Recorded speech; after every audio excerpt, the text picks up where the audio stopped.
살다 보면 저 사람 왜 저럴까 도저히 이해할 수 없는 말과 행동을 하는 사람들이 많잖아요. 인간관계에 스트레스를 받아본 적이 없다, 이런 새빨간 거짓말이 어디 있겠습니까? 완전한 타인이라면 괜찮겠지만 내 주변에 가까운 사람이라면 말 붙이기가 참 힘든 사람, 교묘한 악플러 중에 이러한 사람 매번 그러는 사람들이 있죠. 그들의 심리는 대체 뭘까요? 수많은 사람들의 말과 행동에서 저 사람 도대체 왜 그럴까, 그걸 끊임없이 고민한 결과물이기도 합니다. 방송에서 못다한 이야기까지 꽉꽉 담았습니다.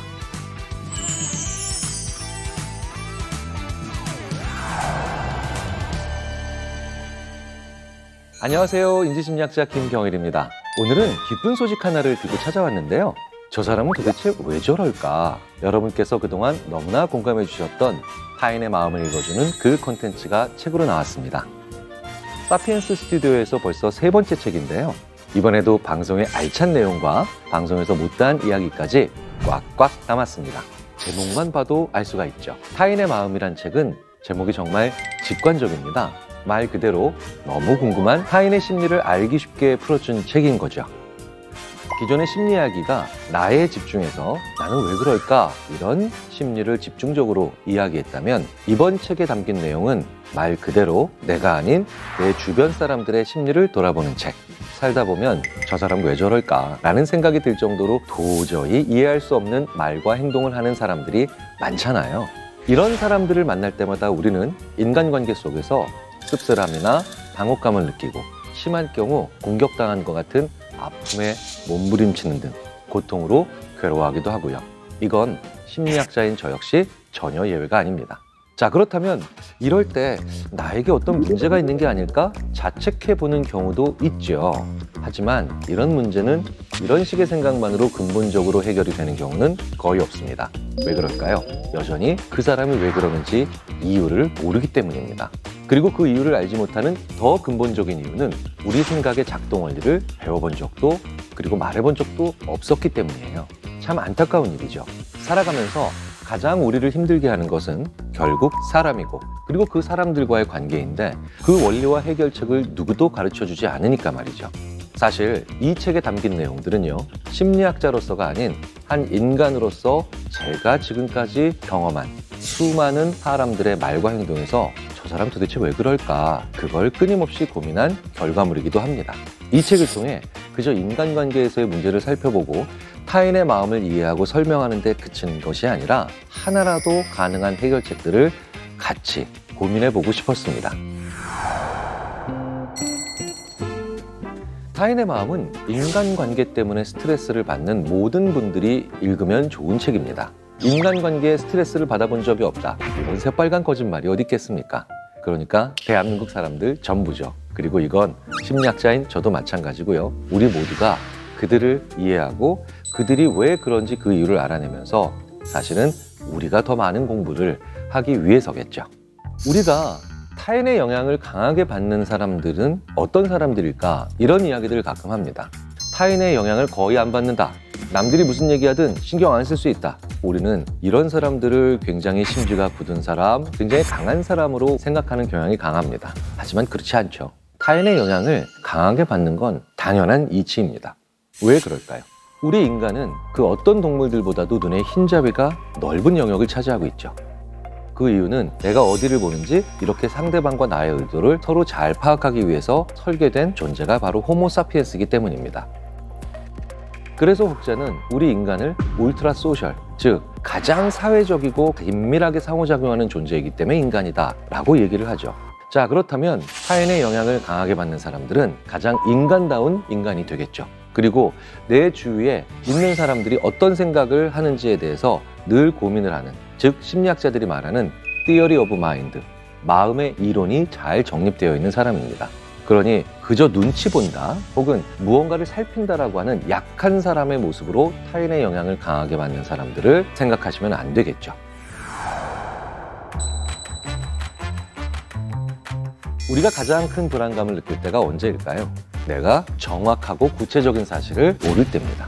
그렇기 때문에 이 불안에 대해서 일본에서 나온 주목할 만한 연구도 있죠. 별 문제 없이 잘 살았던 부부인데 남편이 죽고 난 뒤에야 오히려 부인의 삶의 질이 높아지는 경우들이 있다는 거죠. 그런데 여기서의 포인트는요, 그 부부가 양쪽 다 생존해 있을 때 실제로 부부관계에 크게 문제가 없다라고 얘기를 했다는 거예요. 대부분의 연구에서 공통적으로 나오는 결론이 하나 있습니다. 남편은 선의이긴 하지만 집안에 문제가 생겼을 때 혹은 가족에게 위기가 닥쳤을 때 자기의 가장 중요한 동반자인 아내와 전혀 상의하지 않고 해결하고자 했다는 것이죠.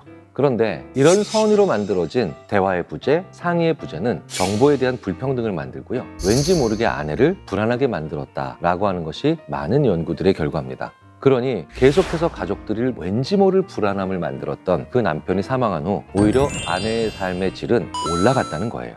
이런 연구가 나올 정도로 우리는 정확한 사실을 잘 모를 때 굉장히 불안하게 되고요, 이 불안은 삶의 질을 떨어뜨리는데 크게 일조하게 됩니다. 타인의 마음이라는 것도 결국 마찬가지입니다. 정확하게 모르니까 나를 불안하게 만드는 겁니다. 그러니 저 사람이 왜 저러는지 그 이유를 알면 안개 낀 것처럼 답답했던 감정들은 상당히 잘 해소할 수 있다는 겁니다. 이렇게 우리가 사람의 마음을 안다는 것은 우리 생활에 굉장히 중요한 기여를 하고 도움이 되죠. 결국 예방할 수 있다는 겁니다. 우리는 무언가 문제가 일어났을 때에만 그 문제를 해결하는 경우들이 있죠. 하지만 자동차의 구조를 조금 더 공부하게 되면 미리 이번엔 엔진 오일을 갈아야 되겠군, 혹은 한 3개월 정도 있으면 타이어가 문제가 생길 수도 있으니 공기압을 점검해야 되겠군, 이렇게 예방할 수 있습니다. 심리학에 이런 얘기가 있죠. 애프터 서비스보다 비포 서비스가 훨씬 좋은 거다. 애프터 서비스는 뭡니까? 문제가 발생하고 난 다음에 그 물건을 들고 수리센터에 가는 거죠. 대부분 그런 수리센터에 들어가면서 고객은 어떤 마음일까요? 짜증이 나 있고 화가 나 있으며 많은 불편감을 호소할 수밖에 없죠.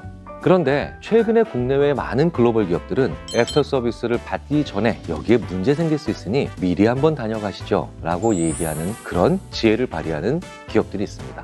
자, 그런데 문제가 발생되고 난 다음에 받는 애프터 서비스에 비해서 비포 서비스는 서비스를 제공하는 사람 그리고 그 서비스를 받는 고객 모두 참으로 기품 있게 그리고 품격 있게 서로를 대할 수 있게 되겠죠. 바로 우리 마음의 작동 원리를 아는 것도 마찬가지입니다. 우리 인생에 애프터 서비스 하는 게 아니라 문제 생기기 전에 하는 비포 서비스로 훨씬 더 원활하고 그리고 훨씬 더 품격 있는 생활을 할 수 있는 방법이기 때문에 우리는 인간의 마음을 공부해야 되겠죠.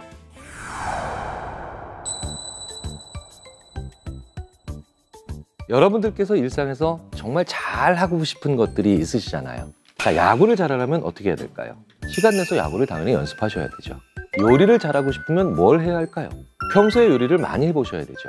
그렇다면 타인의 마음을 잘 이해하려면 전혀 다르지 않겠죠. 평소에 타인의 마음에 대해 궁금해하시고 또 연습해보고 많이 생각해 보셔야 되는 것 전혀 이상한 게 아닙니다. 책 속에도 담긴 내용이지만 우리는 칭찬은 그냥 하는 걸로 생각을 하는 경우가 많아요. 하지만 생각보다 칭찬을 거의 못하시거나 엉망으로 하시는 분들 정말 많죠. 그런데 그분들조차도 그때 내가 왜 그렇게 바보처럼 얘기했을까? 왜 그렇게 부적절하게 얘기했을까? 라고 후회하시면서도 여전히 대부분의 사람들이 칭찬을 연습해야 되겠다는 생각은 거의 안 하십니다. 왜일까요? 우리가 일상적으로 하는 행동들을 연습한다는 게 조금 낯설거든요. 내가 그냥 잘한다면 연습할 필요가 없겠죠. 하지만 내가 스스로 칭찬을 잘 못한다고 느끼면 많이 생각하고 많이 연습하는 것이죠. 바로 이런 타인의 마음과 같은 책을 통해서요.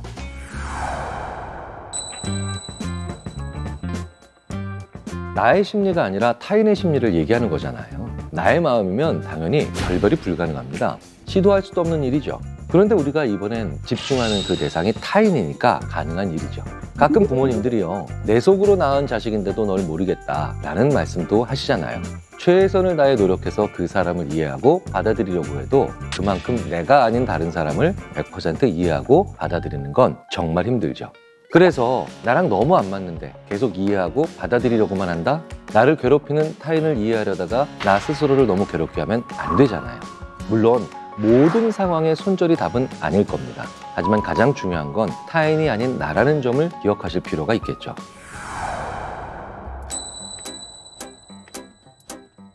실제로 제 주위에 있는 심리학자분들 뿐만 아니라 가깝게 일을 하고 있는 정신과 의사 선생님들께서도 정말 많이 하시는 얘기입니다. 정작 심리적으로 문제가 심각한 분은 안 오고 자기가 스스로도 얼마든지 정신 차려가며 해결할 수 있는 분들이 오히려 그분들이 더 많이 온다. 그래서 저도 심리학 강연을 하면서 그 강연장에서 정말 이 강의가 필요한 분들은 저 바깥에 있고 이 강의를 안 들어도 문제를 해결하실 수 있는 분들은 이걸 듣고 계신다 라고 하면서 청중에게 폭소를 자아내곤 하는데요.